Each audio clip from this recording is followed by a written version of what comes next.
Wrestling with WrestleMania 41 Night 2.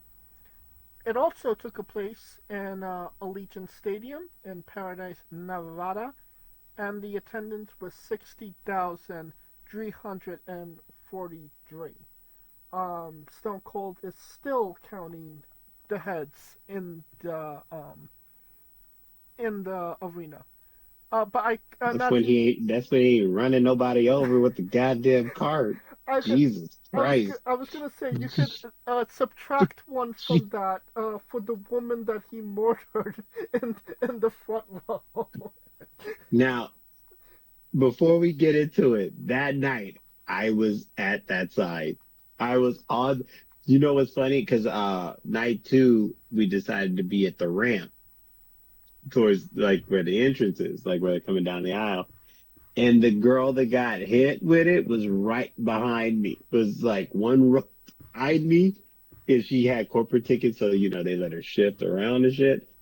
And yeah, got her ass mucked. Uh, Also, Chelsea Green's sister, shout out Carlos Silva, TNA president, shout out. Well, we know why Carlos Silva was there, but Yeah, we'll get into that. Um, I don't know about about night two. Um, Top to bottom, I mean, I liked what happened. I feel like I popped more for the outcome of the matches for night two, but as much good shit there was on this show, there was a lot of bad shit on this show as well. So it where you say, well, this, like, if when you're weighing something, well, this goes on the good side of things, uh, but this bad thing happened, so this goes on the other side. hmm This There was no weighing this show, if that makes sense. This show was the scale. You kind of understand what I mean? I kind of get where you're trying to come from on it. I get it. But to me, this night was bizarro world because I'm telling you right now, if night one they understood who to cheer and boo for, night two was the complete goddamn opposite. Damn near the complete damn opposite.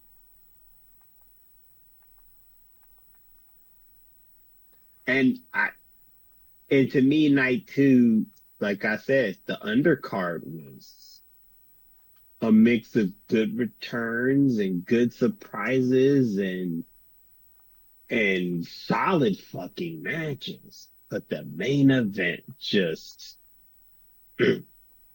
just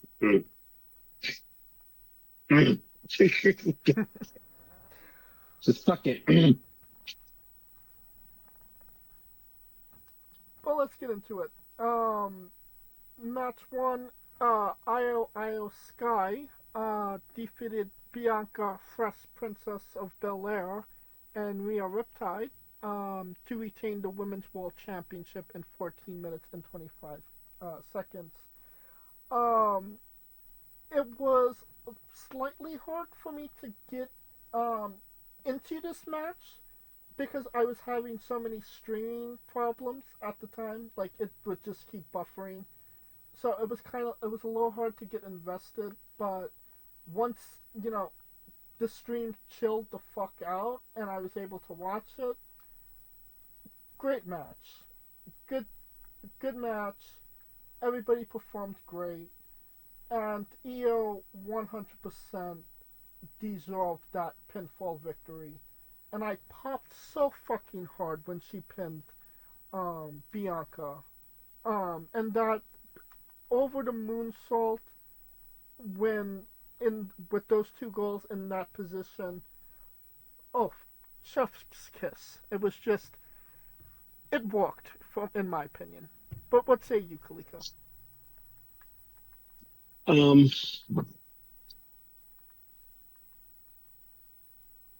Here's what I'm gonna say, because you know how I feel about the Charlotte, Becky, Sasha triple threat. Mm-hmm.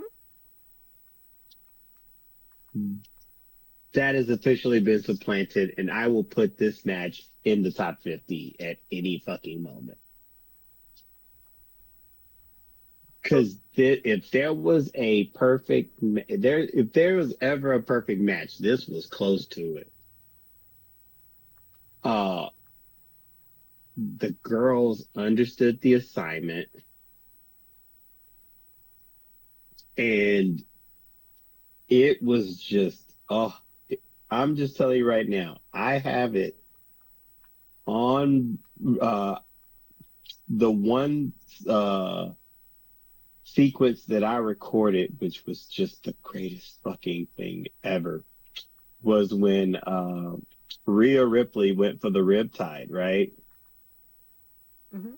She went for the riptide from the top rope. EO reverses it with the arm drag. EO jumps up to the top that hits the moonsault. She misses the moonsault because Rhea hits her with with her boots, and it looked like a fucking crash dummy. It hit a wall in a way that she just was able to perfectly roll and tumble right into Bianca, who hit the KOD, goes for the pin, Rhea breaks it up. Greatest fucking sequence I've seen in the women's triple threat ever in my life, because that was precision perfection, not even including the ending of the match. So, I mean, yeah, this match of the night two.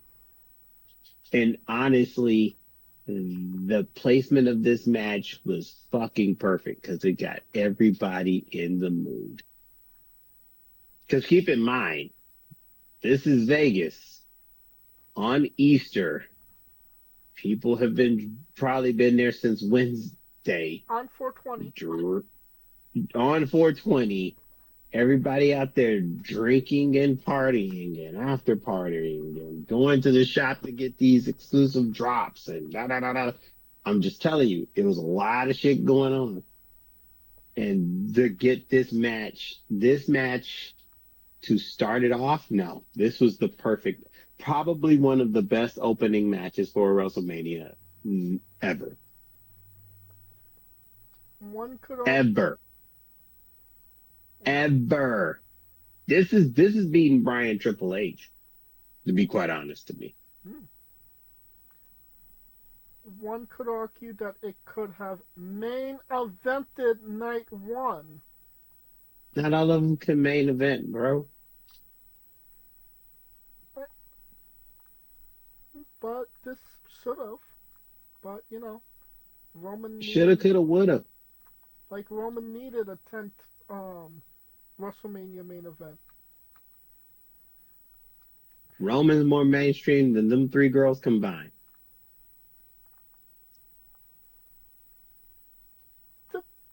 No. You're telling me that Roman Reigns is more mainstream than Rhea Ripley's ass? Yes. That is a bold claim, my friend. Well, only the diehards are fawning over Rhea Ripley's ass. Keep in mind, Bianca was nobody when she main evented WrestleMania with Sasha Banks. But that was like, we done the remix on that. That was Black People Night.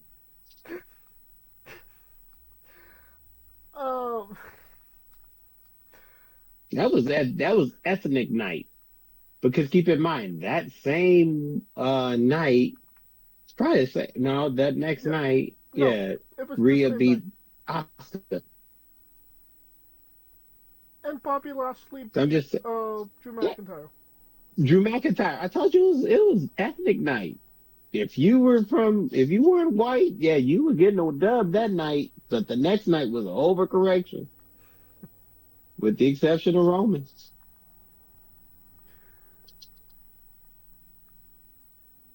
How many stars do you give this one? Five, five. If anybody gives it less than a five, you smoking crack. Because that match was just, ugh. I, it, everybody played their part perfectly. I'll give it. I'll give it five as well. It was a good match. All right. Dave Meltzer. 4 7/5. Higher, Five? five. I thought Really? yes. Okay then. I told you that match is a five. That is a hall. That it will be in the Hall of Fame. It definitely should. And like I said, it If should have main evented the, WrestleMania, but if I mean Brett Austin didn't main event WrestleMania. Come on, bro, and it's in the Hall of Fame. Come on, man. it was Stop. that was Stop. Stop. Just let it go. that was Let it 97. go. Let it go. I will Let it never. go. I will not let this go. Hey, okay. Okay, Um, okay. Okay, Wayne Wonder. And you don't even know what that is. your your dated reference have no effect on me. Oh God. I mean, yeah, you were like six when fucking Wayne Wonder came. Um, Sin City Street Fight. Drew McIntyre defeated Damian Priest in 13 minutes 55 seconds. Um, Honestly, I liked this match. It was honestly better than it should have been. Um, Drew McIntyre came out in the fucking Doomslayer attire. Um, Damian Priest was a fucking bat. Um, so I mean, it started off violently. I think they understood the assignment. It was a brutal match. 100% the right guy won. What say you, Kaliko? Yes, this match was better than what it was advertised, and the right guy won. Uh, they both laid it on, must say. And yeah, I mean, pretty intense. Drew once again calling back to tweeting while on the mat was a great little sequence. Uh, so yeah, it's yeah, that's I mean, nothing more you can say. You said it perfectly. Better match than what it should have been, and they made it work. How many stars you give this one? A four. I give it 4 1/4. Okay. Fatal four-way match for the Intercontinental Champ. Metzer gave Oh, it yes. a I always forget at least one. Okay. Um, 4. higher, 4 7/5. lower, 4.5. 4 1/4. 4 1/4. Okay. Should have stuck with your gut. Fatal four-way match for the WWE Intercontinental Championship.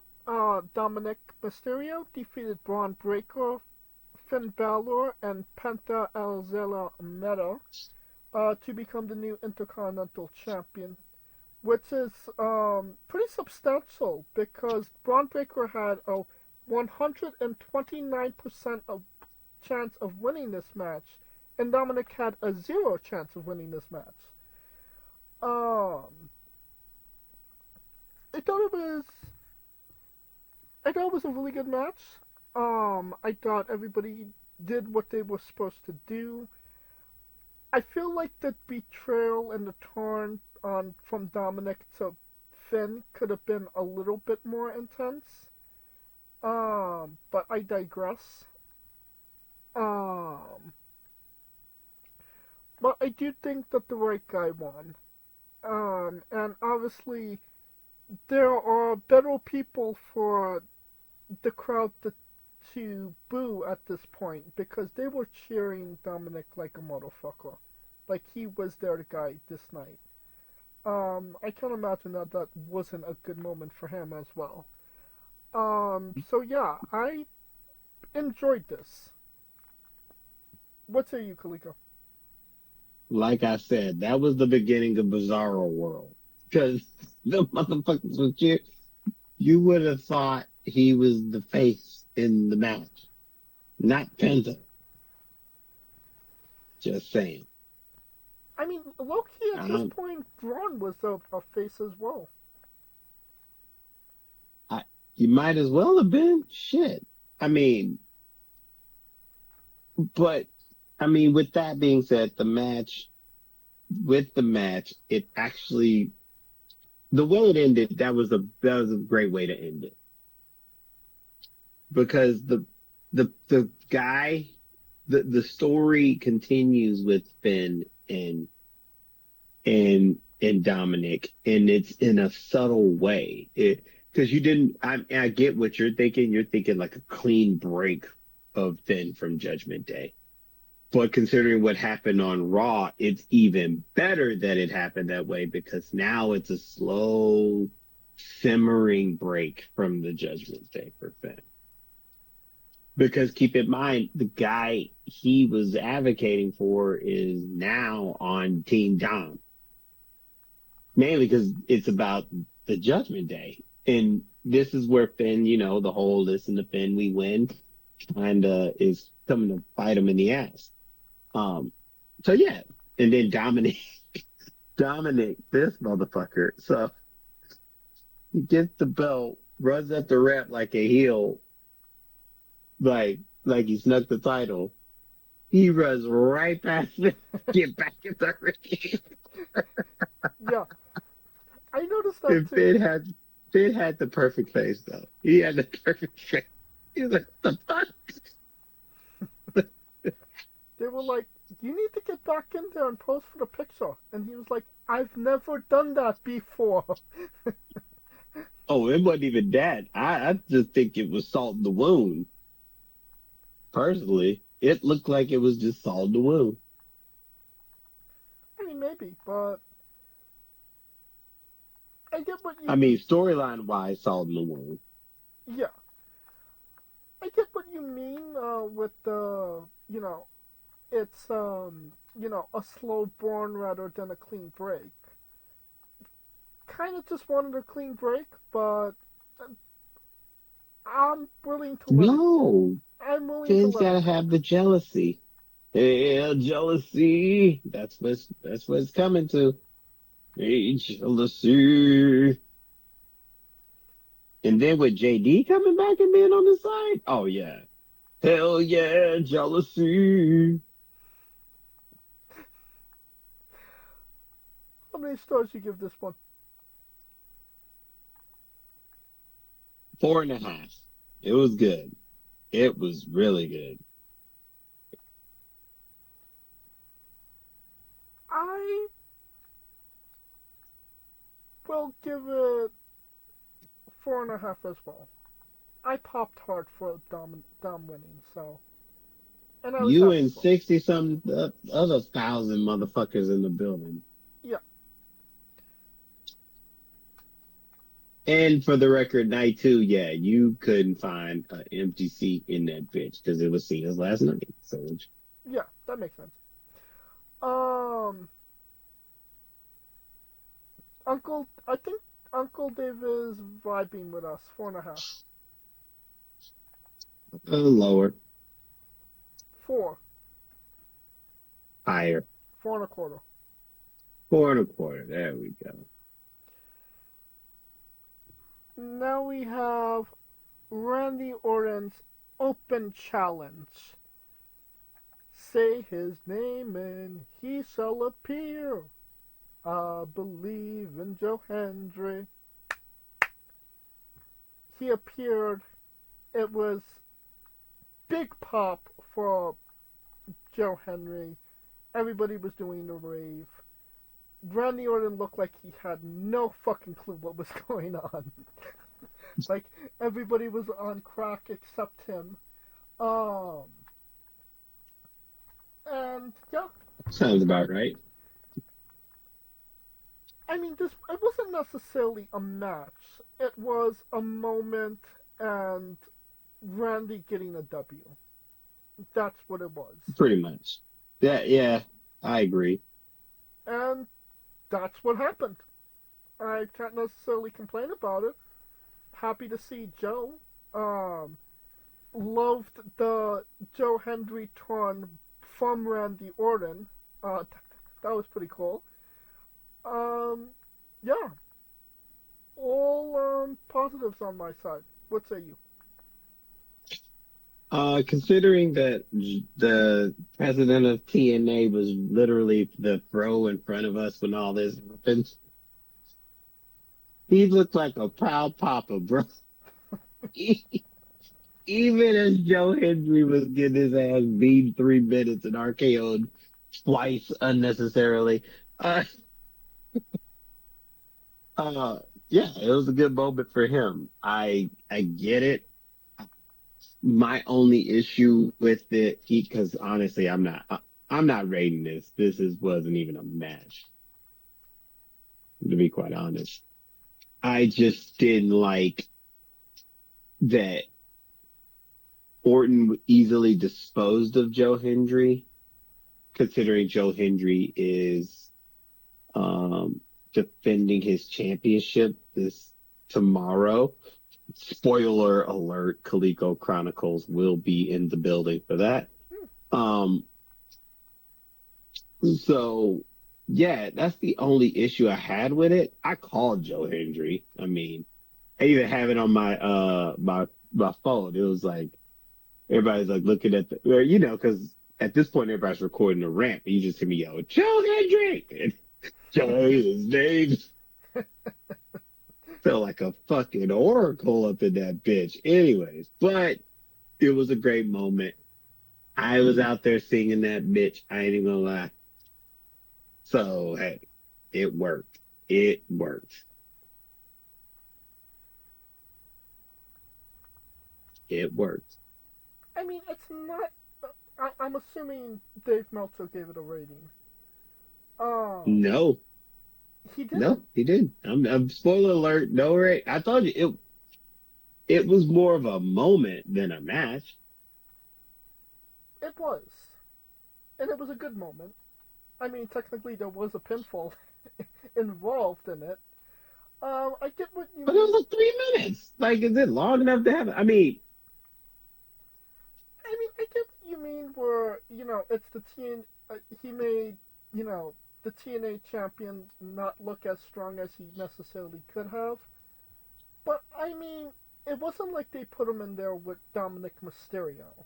It was Randy fucking Orton. Like, I don't think there. You wouldn't have if this match was announced, Joe Henry versus Randy Orton. I don't think anybody would have had money put on Joe Henry. And I mean, that's no disrespect to Joe Henry. It just tells you, who Randy Orton is. You know what I mean? While I get that point, it was just I, I get it. It's just that if if Joe Hendry didn't have a title match next this tomorrow, I could totally see that point. Wouldn't even argue it. You know what I'm saying? Yeah. It's the fact that he has that title match tomorrow. Well, Loki, I think he's losing that title tomorrow because he does have a torn rotator cuff. So, yeah.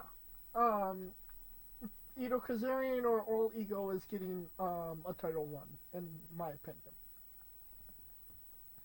Joe Hendricks retains. Joe Hendry. So prestigious. Uh, where are we? Logan Paul defeated AJ Styles in 17 minutes and 50 seconds. Whew.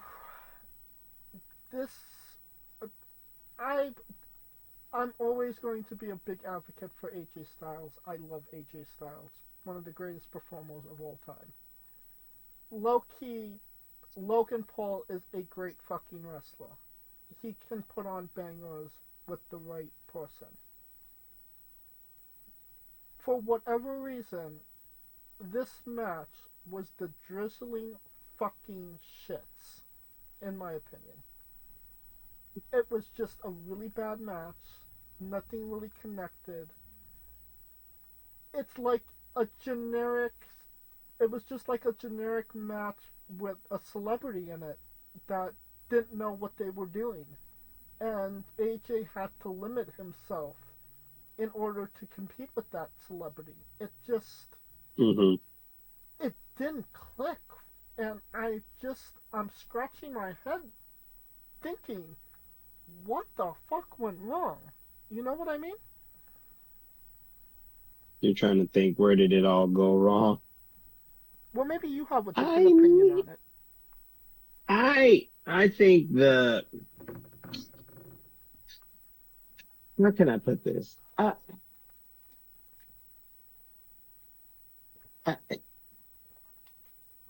I get what they were trying to do.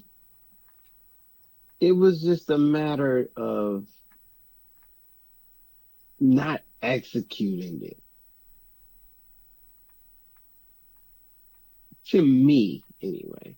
I and maybe I'm in the minority with that. Because to me it just seemed like it felt like it should have been between these two, it should have been a better match than what it was.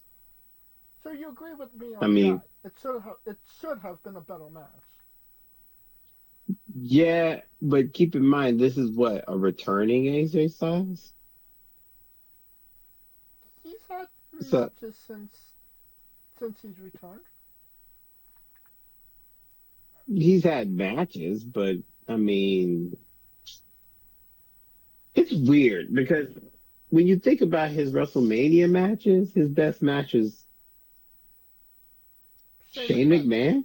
McMahon. And he's had some people, right? So I'm like, I don't know. It just didn't click. And I don't know if it didn't click because Styles has lost a step, or is it just that, I don't know. The chemistry was not there. It was an okay match. It just, it could have been better given the athleticism of these two. You know what would have made this match 10 times better? U.S. title, springboard plancha. No. Stone Cold Steve Austin in a prime bottle. Oh God. Apparently,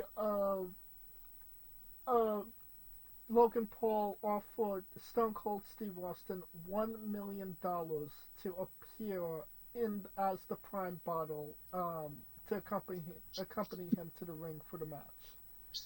I mean, he should have did that considering he done damn near murdered somebody. I know, right? Seems a lot safer to me.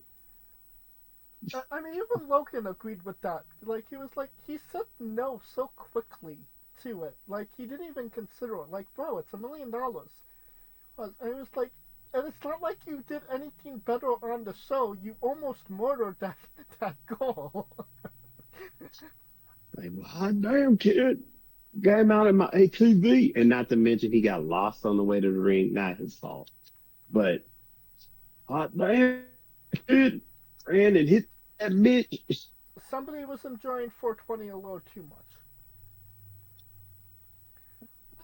I think Um, Austin is that kind of guy. huh?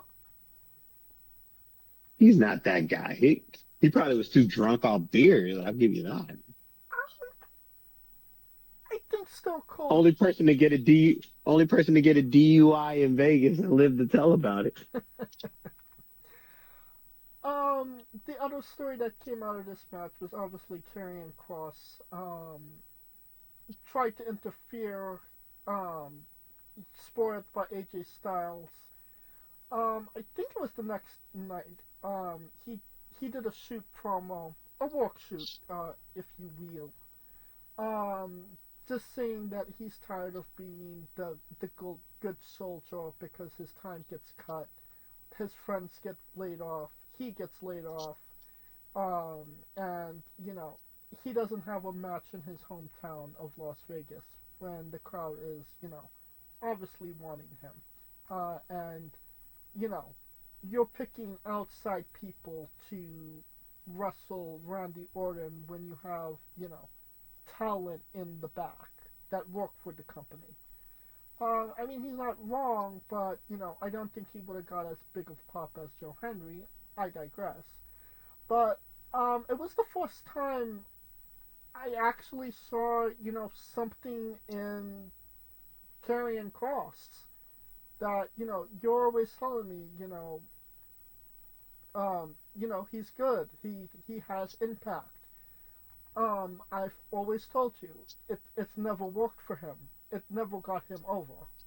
Um, but this was the first time it kind of seemed like Karrion Cross was actually trying to get Karrion Cross over.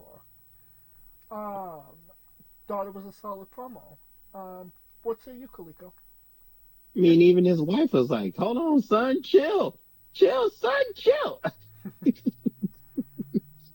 I mean, that tells you everything you need to know right there. When your wife is like, "Chill, son, chill." That was his Miz moment, and everybody's like, "Miz moment." Yeah, you remember when the Miz was on Talking Smack, Yeah. and yeah, that was his moment. Because I felt it when he said, "Take me back to the Twilight Zone when I was wrestling for gasoline." I'm like, oh, he's going there. He going there. What? He took it there. What exact? I that was the only reference I didn't get. What, that one? Yeah, wrestling for gasoline. In other words, like, remember, he was in the Indies. He was released and he was working the indie scene. Okay, so working, so paying just for gas money, essentially. Yeah, pretty much. Okay, Yeah. okay. Do you think that this is going to lead to somewhere, or do you think it's just going to get Karrion Cross back to the wayside? I mean, I think it's going to start him somewhere because keep in mind, I always told you his impact for the most part has always been the people he's been dealing with has not been the same since interacting with him. And I truly believe that to the core. I truly believe that. Keep in mind, Xavier Woods, Nakamura, AJ Styles, hell, Rey Mysterio. I mean, yeah, every person he's came in contact with, they have not been, they either went solid face or solid heel. They're not the same when they're interacting with him. That's why I was looking for Sammy to fuck. He's gonna fuck around and turn on Jay. I was looking at that as well. Uh, But who do you think influenced that? Right. I mean, Cross was the last person that Sammy talked to before he got injured. that So was antagonizing that. So yeah, right. that's what I'm saying. So to Uh, me, that that's always been the call. So now it's just him needing to talk, him getting on that stick and saying what he says. Because I think the Adam Cole burn got him a bit from years ago, yeah. and he slowly started to come back from it. Because keep in mind, he was just booked really not to talk, and now you're seeing that he can talk. And you know what? Since he's grown hair and he got the long tights over, the trunks, he's starting to develop like a look, and it is, somewhat intriguing, I would say. So, I if they do so, I want to see him wrestle. It means not the promo means nothing if it doesn't get his ass in the ring. He Hmm. he has uh he's starting to develop Bray Wyatt syndrome. Yeah, it's all fun and games and it's great cinematic shit until you get in the ring. And the bell has to ring eventually. It means nothing if you don't get it in the ring and the bell doesn't ring. And that's what I need to see. I need to see him win a fucking match, be on a paid preview, make me care about him, and he might actually have something. He got me look he has me looking at him. He just needs to capitalize on it.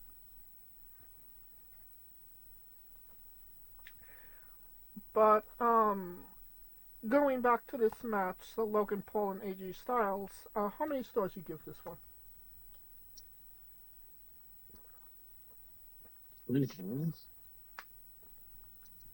That's being nice. How many did you give it? 2.5. Yeah, I would say the exact same, 2.5. Um, Meltzer gave it 2 and 7/5. No, sir. Two, It's higher. 2.5. Higher.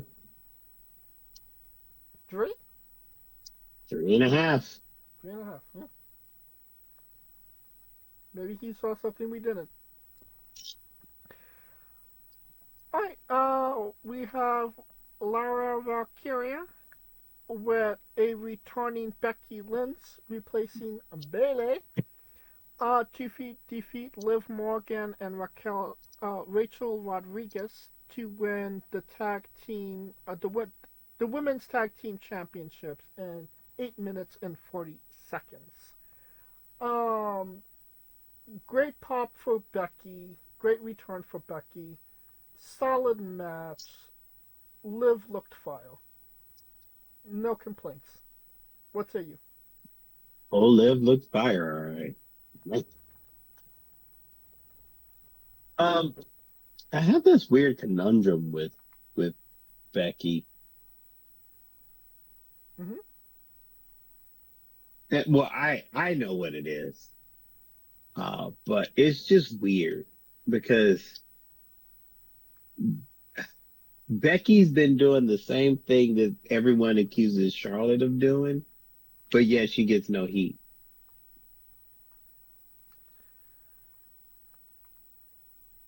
Um,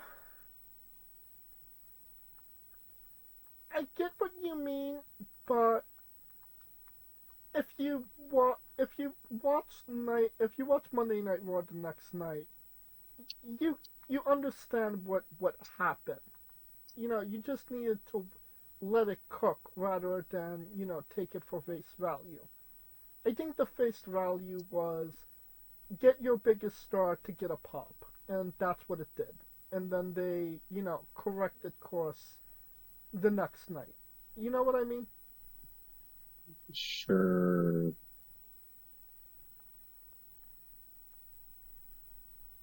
You know, sure. But I mean, I'm just saying, I, to me, it just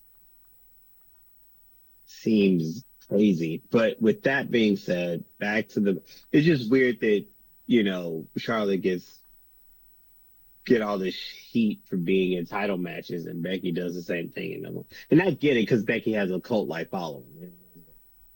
The only difference is they really like Becky because she has this girl next door and they think Charlotte's pretentious when, I mean, I get it. and I mean But Becky was has been there longer than Charlotte. She has the same face, and she's been married to the same person for as how long as dare you? her three Did you previous say she marriages. has the same face? I am over it, over it. Stuff. I mean, am I telling lies here? And I mean, like I said, the during uh, Charlotte Tiffy, the 40-year-old had less clothes on than the 25-year-old. I mean, Becky was everything was covered. I mean, there's like zero insecurities there. Oh gosh. I mean, I guess I don't know. It's just weird to me, but I get it. But back to the match at hand. Um, I get why they had Becky and Lyra win. It just is awkward that they would pull that trigger. It felt like Zack Ryder winning the Intercontinental title just to lose it the next time, right?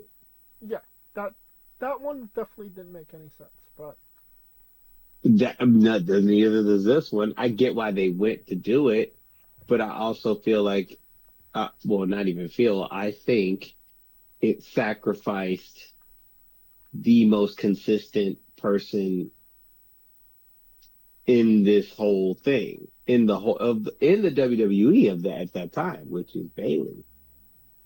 I mean, Billy's injured, right? She tore her. I believe she tore something in her shoulder. She couldn't compete in this match. Mm, I still think she should have. She would have given her right. Not on that interview. Shit, she looked fine to me. Anyway, I mean, she's okay, and keep in mind, I love Bailey too. Bailey is 100% my goal as well. If the match, if with her in the match, it was just a way to get her on the card because people want to see Bailey. Um, and it would have done that, but the next night she wasn't going to be there because she's injured. oh Repla no, she's not injured. Bailey's not hurt. I heard that she was injured. She told her she's going to be out for like around a year, 6 months. Oh no, I have man. I don't. Well, what I'm trying to say is, if she is indeed injured, like they're saying she is, then obviously she wasn't going to be on the Monday after. She's going for surgery. It it it serves no purpose. And you know, you get Becky on the card. You bring Becky back. You get the people happy that Becky's back. It's a cool WrestleMania moment. And then the next night you correct course and you start a program with the goal you're trying to get over, with the goal that's been over for the last decade or so. So I mean, one is a dead end and one is continuing down a road. You know what I mean? I don't know. I still don't. Because to me, I mean, Becky Penn's live. I get it because it's a callback between them two, getting the receipt. I get it. I get all of that. It just didn't sit well with me that Bailey got pulled and then the 2024 Women Wrestler of the Year got got pinned. Just me. Just me. I get it. I'm not gonna argue with it. And don't get me wrong, I popped when Becky came out because I called it, but that's a whole nother thing. Yeah, we knew that bitch was there, so there was no way she didn't bring her gear. No shit. I mean, her husband. Sitting there watching her husband get Paul Heyman. I'm just telling you. I mean, Don't be surprised if Becky joined that group. she Saying. might as well have borrowed a pair of sets tights for all we know, considering it's similar. Um, Well, why? how many stars you give this one?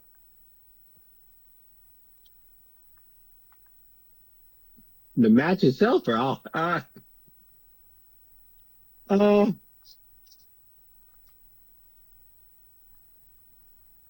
a three because Becky came back. Becky came back. The crowd was happy. They're like, "Oh, my baby back! I got my baby back, baby back, baby back," and no one cared after that.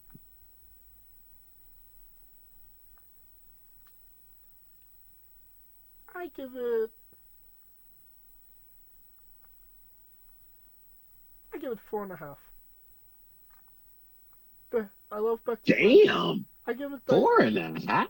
I like Becky Lynch. What? Becky Lynch won. Liv Morgan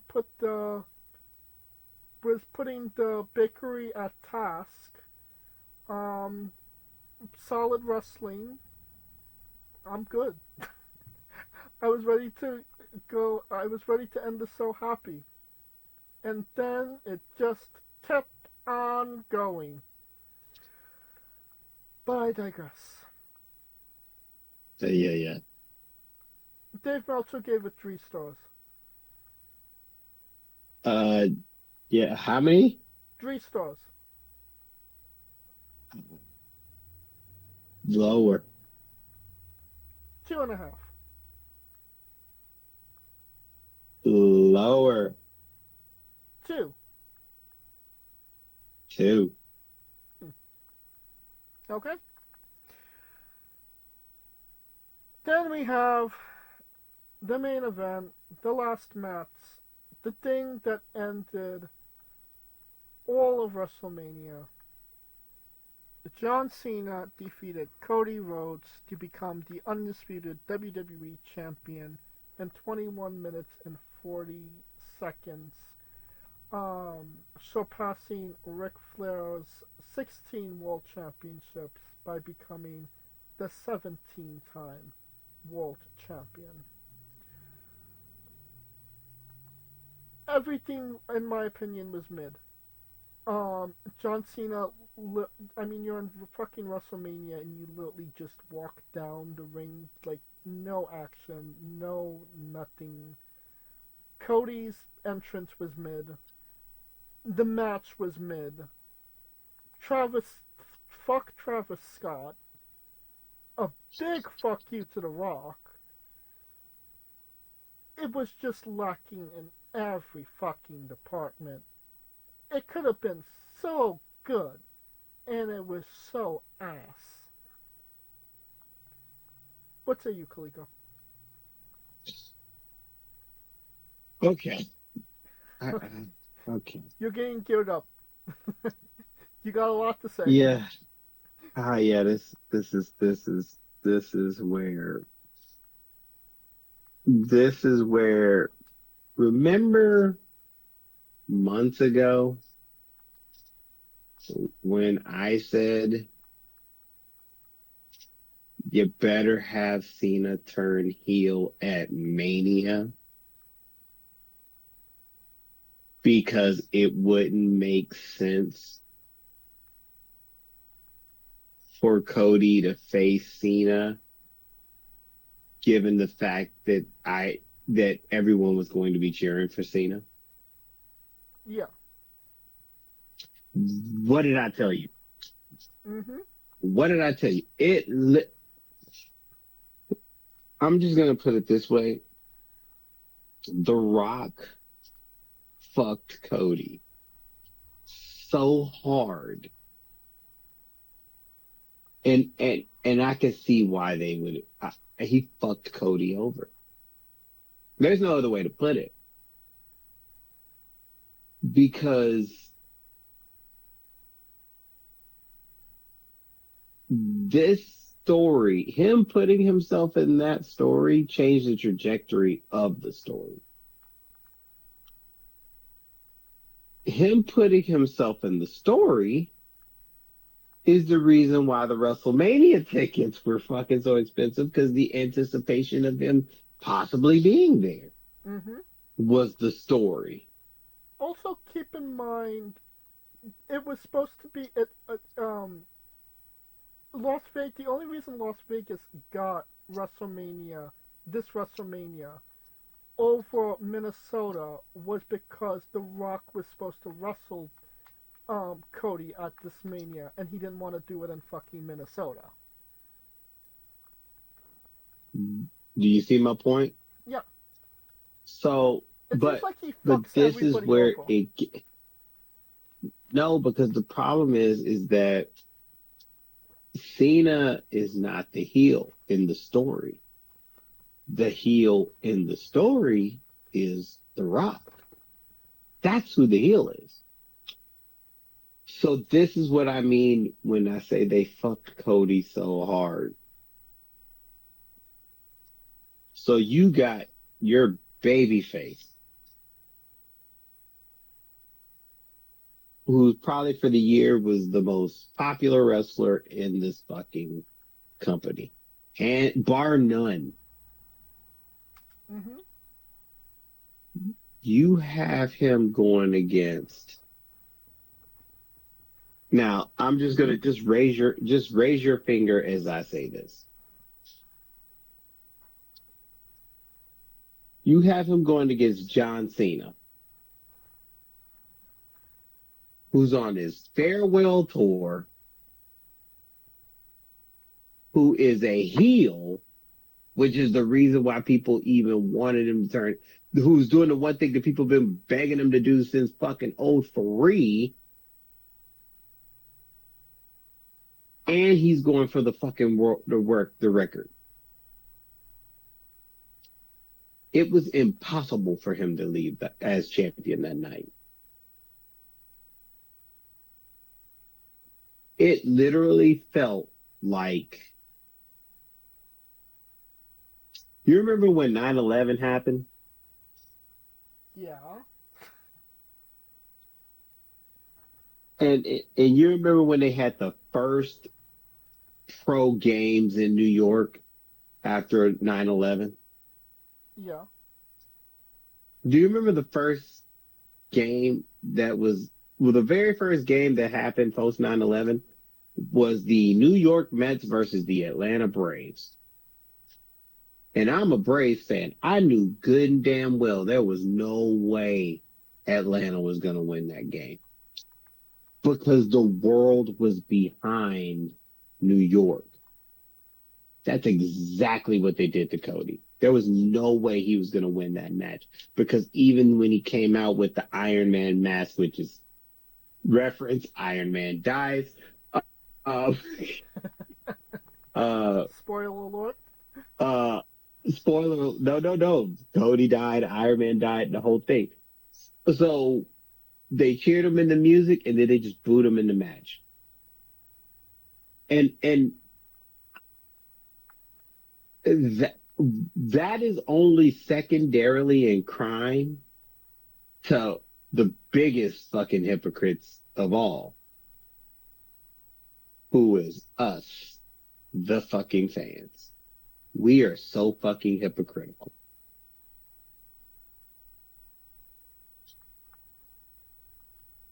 Big time. because we were the people that were bitching about John Cena for years. PG era John Cena. Oh, this is his last year. Well, yay! We gotta have him win it on his way out the door.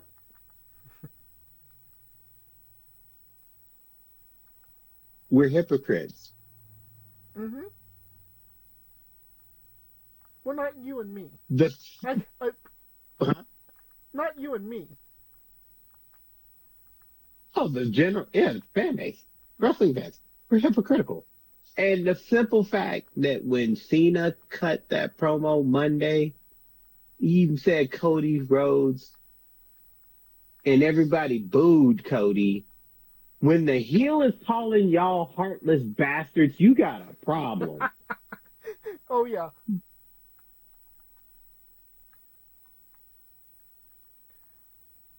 You know, So, I've never been a John Cena and, fan. and I hate his promos. I hate everything about him, and I popped so fucking hard when he told them, "You, you, you're cheering, you're booing the bad guy when I'm the when he was your guy. This is the reason I'm started hating you is because of this." they proved his fucking point, Yeah. which I, that's why I said he basically shitted on us and we're like, more please, more. Mhm. Oh, John Cena, cause you're leaving.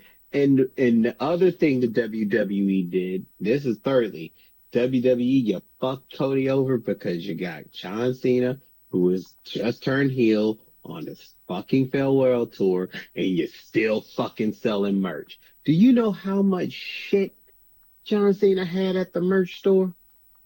Between autographed titles and autographed fucking pictures and t-shirts and the John Cena gear in which he turned heel for, which you could get for a cool $75,000.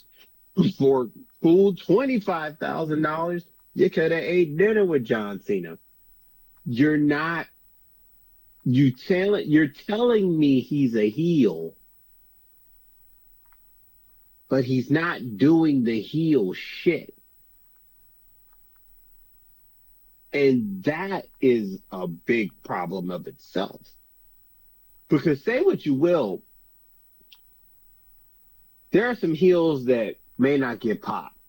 Got it. But at least they understand the assignment and do the heel shit regardless. John Cena being a heel, but yet got all these goddamn last time is now shirts from fucking Dallas to Copenhagen is not, you see what I'm saying? Yeah. It sends the wrong message. And that's where it all fucked up. Now, if you really want him to be heel, cut his merch off. Because there's no way that a heel walking into Dallas, Fort Worth, Texas, or being in Las Vegas, and everybody's got his goddamn merch on. Oh, you're right. Because that tells me, why should I hate someone that everyone is trying to so emulate to be like? You know, it's so stupid. I I've said this before on the show. I'm not. I haven't been a John Cena fan since 2008. He came back at the Royal Rumble. I started to dislike John Cena. The bloom was off the rose for me when it came to John Cena in 2008. And while yes, some guys, have swayed my opinion.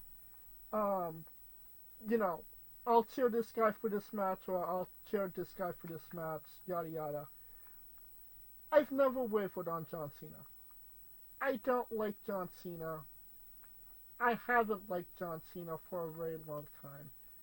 Even during his announcement of being his retirement tour, I still didn't like John Cena. I was happy for him that he was, retiring, but it wasn't going to make me cheer John Cena. And the crowd is so. The worst thing about the John Cena turn is the crowd, because the people that were booing him are now cheering him, and the people that were cheering him are now booing him. And then you have the people that are just happy to see him because it's his last, run. And it's so fucking bizarre and weird.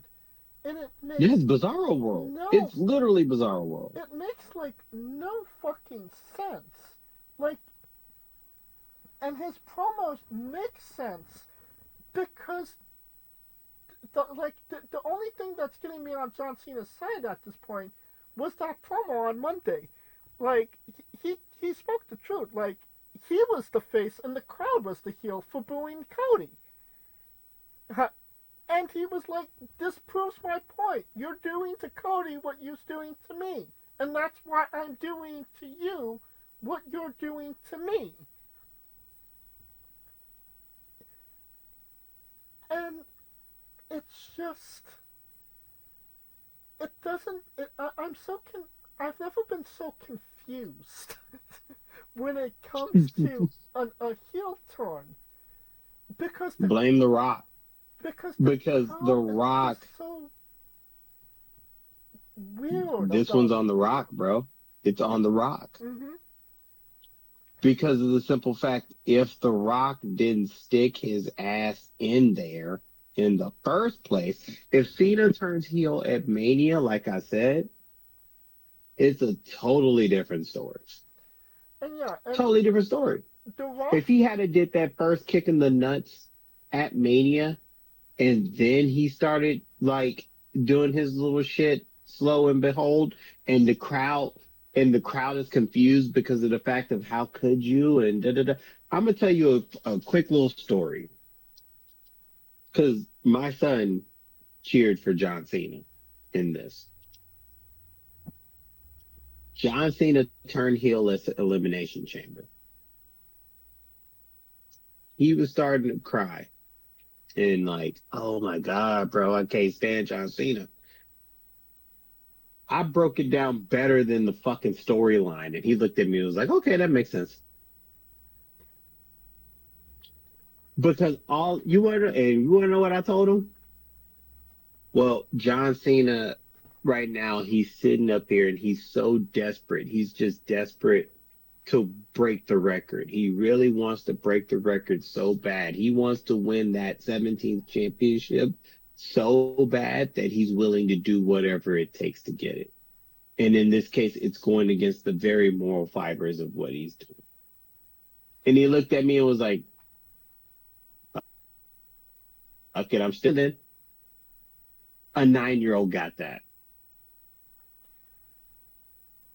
That very same story could have been told at Mania. That kick in the nuts would have meant more at Mania than it did at Elimination Chamber. and we would be complaining about Travis Scott at WrestleMania than at Elimination Chamber. But you know, and as bad as WrestleMania that the main event was, The Rock was nowhere to be found. Huh? What was you saying?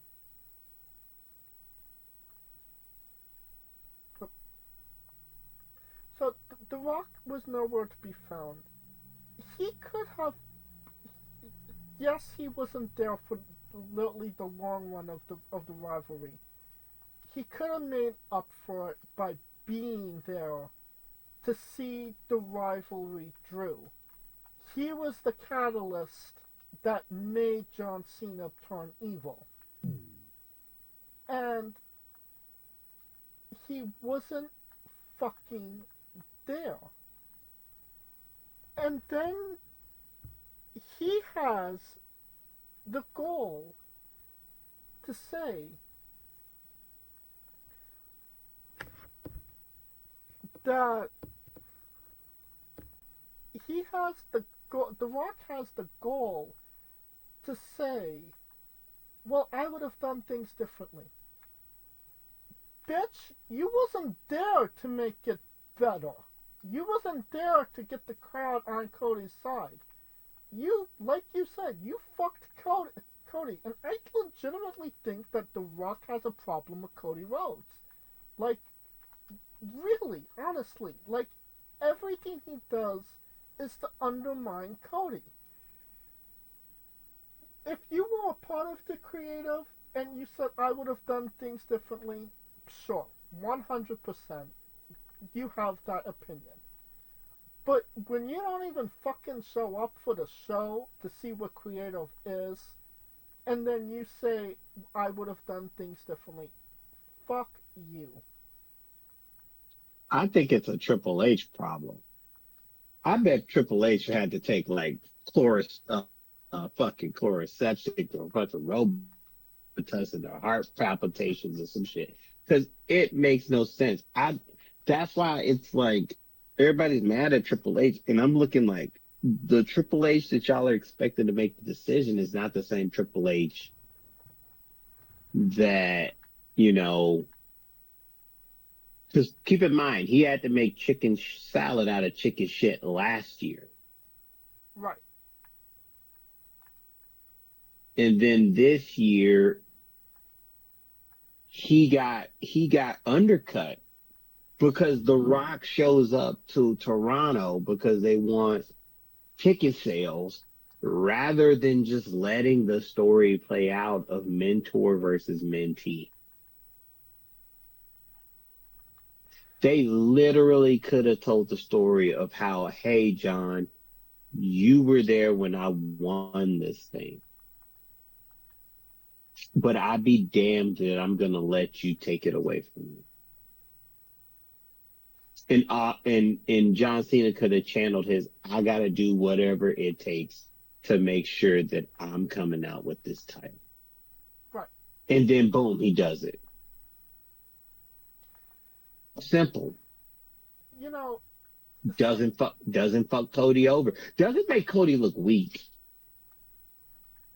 yeah, I saw online a lot of people were saying for Roman Reigns to lose the belt, it took 4 legends and a Hall of Famer. For Cody, it took Travis Scott being there.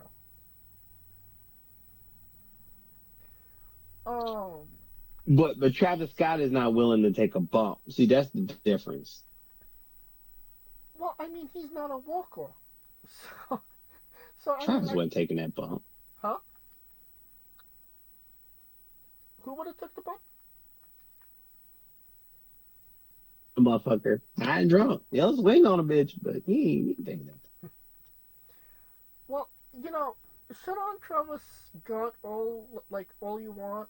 At least he showed the fuck up for the angle that they were doing. Unlike I mean, they were playing this goddamn song 50 million goddamn times. He better. I mean, they've been playing the Weekend song for 5 years straight, and the motherfucker hasn't shown up. No. The Weeknd having a different song every year is different than a 3-year song getting skull drugged since 2024.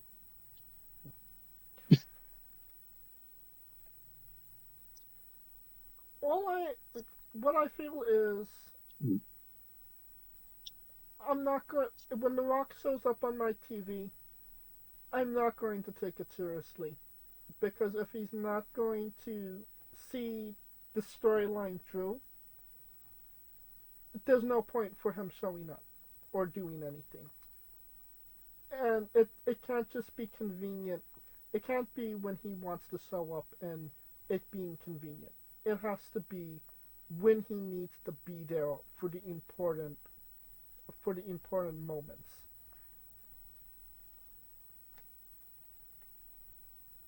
What say you, Kaliko?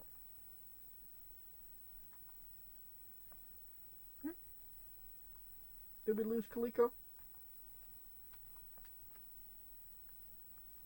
Or am I the one lost? Ooh, that's a twist.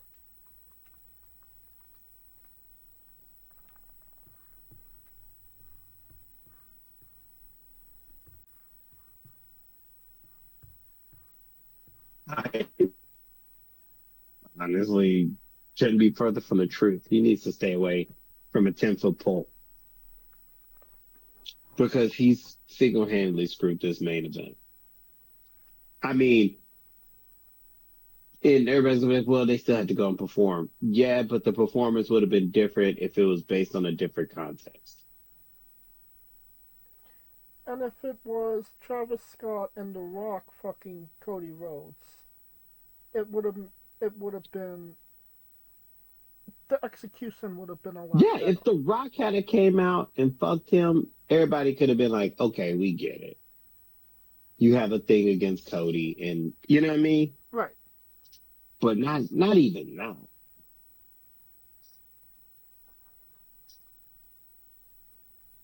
Yeah. Didn't even give him the satisfaction of that. Like I said, it just like you said, it seems like The Rock just has it out for Cody Rhodes, like personally. And it's honestly very frustrating, if I'm being honest. I think ever since that 41 debacle, or no, the 40 debacle, me personally, that's where I think it happened. Probably. But like I said, at least Travis Scott showed the fuck up for the assignment. And if you believe rumor and innuendo, he's showing back up again to tag team with John Cena in the future. Um, current ideas for Travis Scott. Yay! Current plan ideas drawn around for Travis Scott and John Cena tag team is Bad Bunny and Cody Rhodes. And why does Bad Bunny need to be in this again? Because he's a rapper, but he's a rapper that people like. He's And just a reggaeton rapper. but I mean the crowd, the WWE crowd likes him. Um, You and know why they like him? because he could actually perform. Well, 'cause, I mean, that's one part, but he's dedicated to it. Right. When he showed up for WWE. I mean, two celebrities wrestling in the same match, I'm not entirely sure how that would work, but I'm willing to give it the benefit of the doubt. As long as Travis Scott gets punched in the face, I'm going to be happy.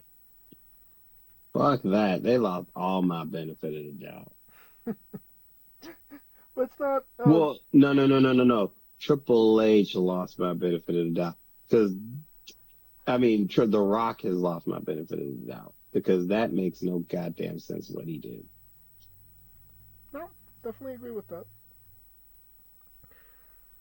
Um, in other news, uh, Jon Moxley will be defending the AEW World Championship against Ric Flair.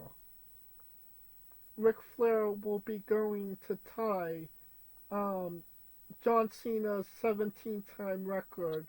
Man, if you don't stop fucking with me right now. I mean, clearly it's a lie,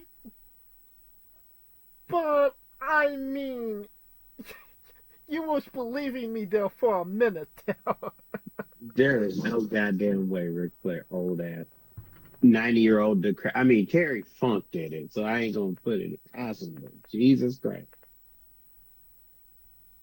Is it low key wrong that I actually want Ric Flair to beat Jon Moxley for the AEW World Championship so he can say that he's a 17-time world champion? It was a fucking crime. I like It the is idea. criminal. Sue me, I like the idea. You the only one that like that idea, because ain't no. Um, alright, how many stars you give this match? Oh my God, this has been the toughest one. It's tough because the match was shit, but the crowd was in it. You see what I'm saying? The match was shit, but the crowd was in it. So into it that they were chanting "Thank you, Cena" as he walks up the fucking. Yeah. Oh God, I don't know. I'm confused. It question mark? That would be. Just a question mark? Did I put a question mark as a rating? Because that's what it feels like. I mean, if that's what you want to do, then, I mean, you could. I mean, yeah, it's hard. Get back with me. Give me a couple minutes because it's really tough. I was there. It was cool to see the record broken, not in that manner. So a three. I give it a 1.5. Good job. See, I told you I was there. I give it that curve. I give it 1.5. It it took all of the air out of the room from and for me. And It's like I said, where the fuck was WWE going? Two heels winning the main event of both nights of WrestleMania. Seth Rollins for night one, Cena night two. And I mean, these shows were more heel heavy than face. Logan Paul won heel. Dominic Mysterio heel. Um, El they Gran- cheered. El They Gra- cheered for the heels though. That's the fucking problem. El Grande Americano heel. Jacob Fatu heel. New Day heel. Like the heel to face ratios of these cards are not adding up. You know, say what you will about Vince McMahon, at the end of the night, the face always won. Like you paid for the finish. You paid for that guy to win. And it usually was that guy. And Didn't work with Triple H. and look at what we're reviewing, Kaliko. This is maybe the most polarizing WrestleMania of all time. Like I don't know what to make of it. It's there was some good matches, there was some bad matches, there was good shit, bad shit, shit that shouldn't have happened, That shit. bad shit, solid ass cats. I mean, it would have been better if Stone Cold's cats would have appeared rather than Stone Cold at this point. Um, I mean, at least a bitch got ran over by Stone Cold. Like, when has that ever happened? Vegas. Yeah, it was so like going into it, the PR, the night before the WrestleMania, the Hall of Fame, people were falling asleep. It, this was the weirdest WrestleMania of all time, and I don't know how. I mean, obviously we're in it right now. I don't know how we're going to view this in the future, if I'm being honest. I don't know if it's going to be fond or it's going to be, honestly, another WrestleMania 9, if I'm being honest. Like, that, what the fuck happened? Because politics will maybe too in play. I don't think the politics were to play. It was just like we said, the WrestleMania was in Vegas. People were already happy about it. But the problem is people saw it as I think it was because it was seen as a money grab, personally. It 100% was. And because the simple fact of them adding all this shit after the fact. Oh yeah, go have lunch with Cena for 25K. Oh yeah, go party with Tiffany and the Usos and fucking Machine Gun Kelly and Flow Rider and Flavor Flav and it it it, it seemed like they said it was the highest grossing. You damn right it was. I mean, the simple fact of the viral video of Randy Orton freezing like fucking R2D2 because someone spent 30K and they weren't even in the fucking front row Yeah, should tell you the temperature of this fucking, you know what I mean? yeah. He said, that's fucking embarrassing. That's a lot of fucking money. Was the exact phrase I believe he said. Not embarrassing that the Yeah. people paid that. Embarrassing that they were charging that much, and it wasn't even front row. I mean, like I told you, people can say what they want about Vince. Vince had good pricing points. Like, Yeah, he could make it. He made it possible for a family of four to make it to Mania. you know what I've heard is that UFC is kind of dipping right now. Nobody's really interested in UFC. Tickets are down, sales are down. It's not really going too well. But WrestleMania is hot right now. Well, WWE is hot right now. So they're putting the UFC formula of charging obscene amount of money to get the money out of WWE while UFC is taking this cold spell. How long that actually lasts, I don't know. It doesn't seem like it's going to end anytime soon, honestly. But at some point, something's got to give, right? Eventually, I mean, I there's no way that's sustainable. I mean, granted, and it's funny because the moment that they got done with Mania, oh yeah, VIP packages for goddamn Money in the Bank, and he's like, "What the fuck? We just spent 100K at Mania. What the fuck is wrong with y'all?"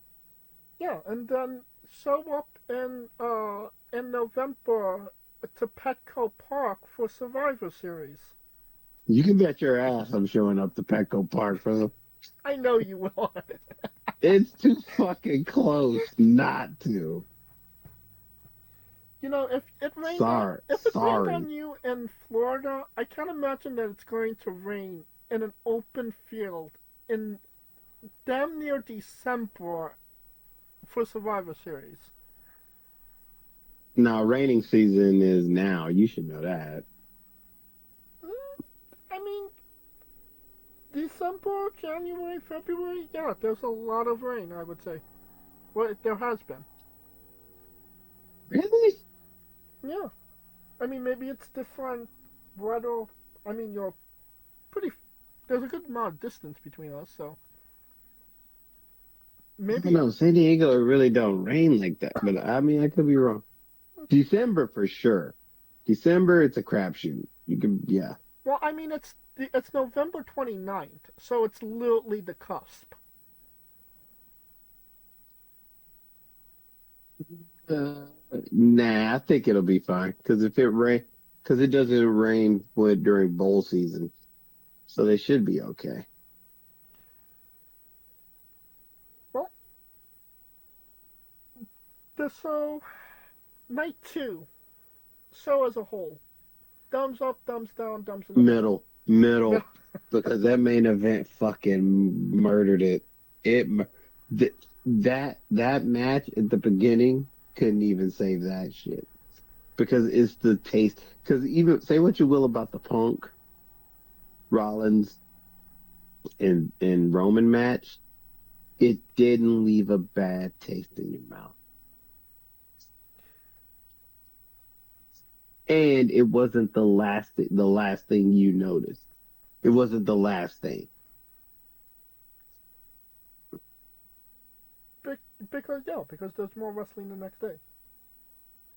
Yeah. I give it thumbs in the middle as well.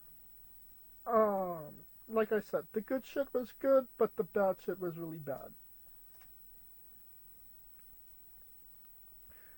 WrestleMania as a whole, so night one, night two, everything together, thumbs up, thumbs down, thumbs in the middle. Oh my God. This is tough. Because like I told you, it was a tale of two manias. Eh, This year's WrestleMania, it felt more thumbs in the middle-ish. It had its great moments to me. However, it had some lasting shit that's like, what the fuck?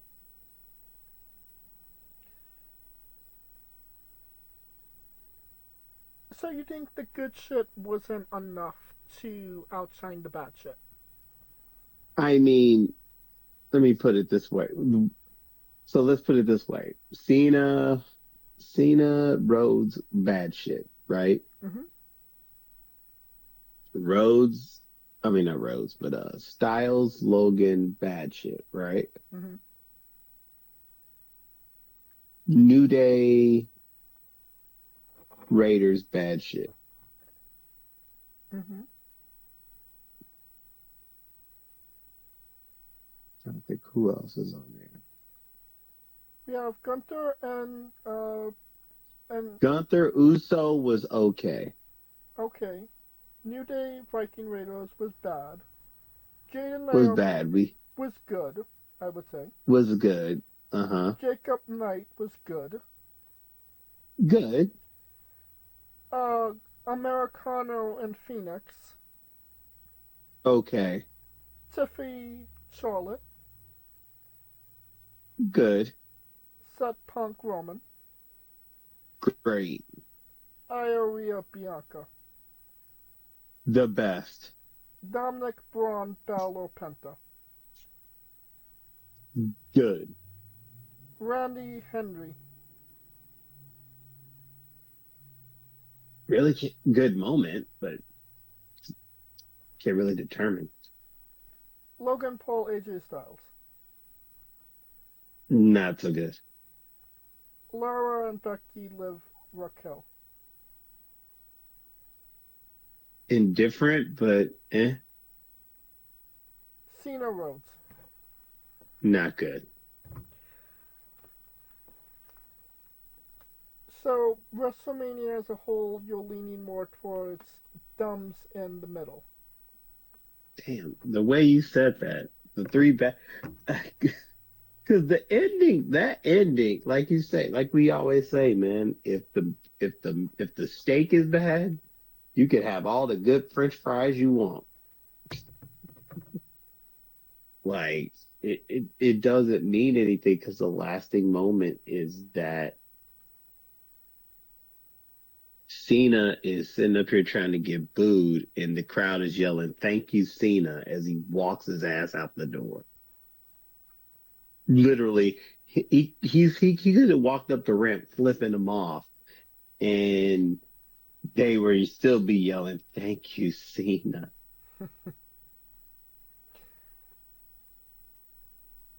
So I totally But get. damn, the way you said that, it almost makes it sound like it should be a thumbs I,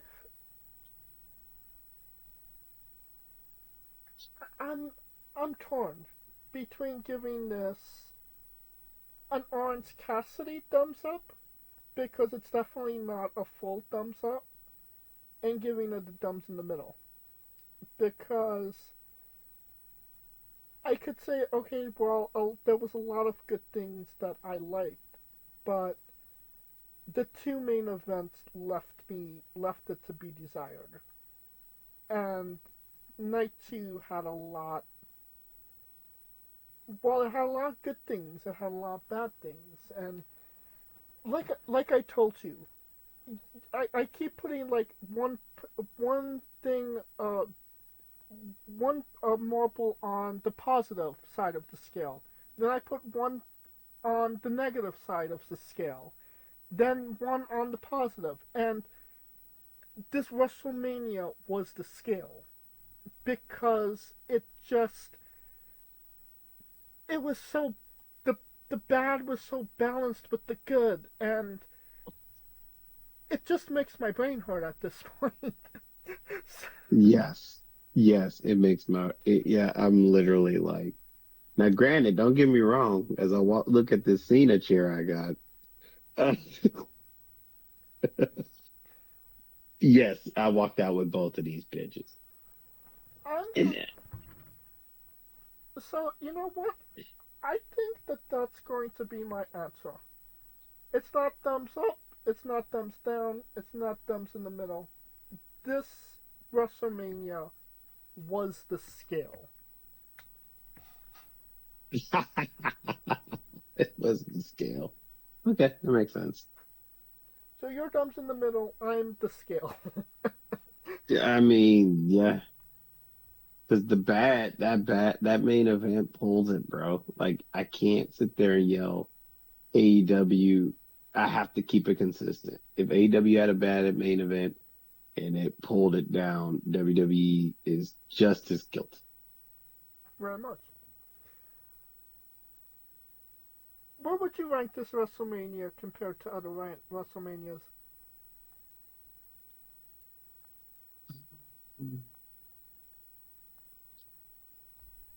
Let's see. Considering I've been to, In 41 WrestleManias, where does this rank? it's a middle of the road WrestleMania. Middle? Yeah, it's. Let me see.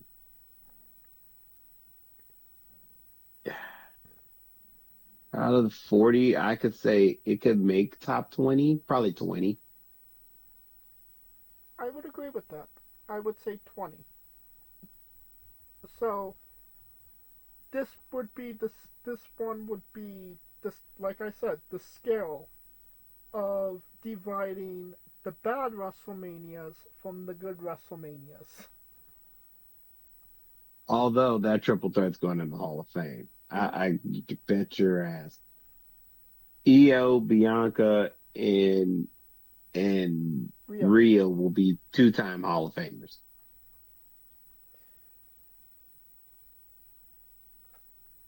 And you think that it would have ended with that bad shit that was WrestleMania, that the John Cena Cody Rhodes match. It kept going. After WrestleMania Night 2, there was the roast of WrestleMania, hosted by what was his name? Oh, Um Hinchcliffe. Tony Hinchcliffe. Yeah. Um, I find it interesting that this was not recorded, and a lot of people's phones were actually confiscated for the event because they didn't want anything to get out, which makes no sense to me whatsoever. Like, if you're doing an event, but you want it to be hush, you don't want people talking about the event. How does that make sense? Well, considering that this is the same guy that was at that Trump rally in New York talking all this crazy shit. Yeah, that's why. Well, I mean, if they didn't want him, people knowing that they were working with him, why was he on commentary for fucking Raw? You're asking the wrong motherfucker. Go ask TKO. Because I wouldn't touch him with a 10-foot pole, but that's just me. Just me. Do we want to go through the jokes? We went through the matches. Didn't we suffer enough?